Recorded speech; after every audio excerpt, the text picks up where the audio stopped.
鄉親啊，最近的消息有風聲，講台積電打算要佇個中科二林園區起封裝廠。不過台積電講無要評論這個傳聞。另外，聯發科發函予客戶，宣布要來起價。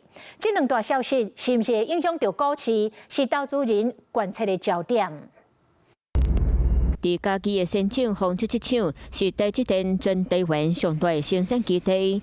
供應鏈傳出，華國新山當地咧評估，想要佇咧中科二林園區擱起一座先進封裝廠，總投資金額將看幾若百億。台積電本身的產能要持續的擴充，外包給相關的這些封測廠的產能，都為了要供應整個 AI 這邊的一個重要的半導體的需求。清點台積電佇咧台灣布局，除了嘉義科學園區、南科和德科、苗栗德南和桃園龍潭，攏已經設立先進封測廠。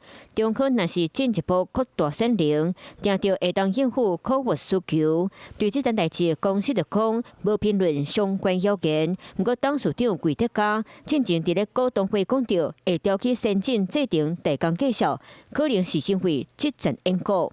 聯發科罕見發函予客戶，總經理陳冠洲親身簽名宣布晶片起價，主要是因為零組件欠貨，產能受到限制，供應商交期延長，擱再加上原物料和物流成本變濟，五大因素和供應的成本大大增加。作為 IC 設計龍頭企業，可能會帶動整體產業的影響。確實會引發了接下來相關的 IC 設計業者的漲價的一個趨勢。然後在電源供應器的部分呢，不管是被動元件也好，集體的功率放大器應該也是必然的啦。非晶片、微控制器到材料，供應鏈每一個環節攏小刷佇咧化起價。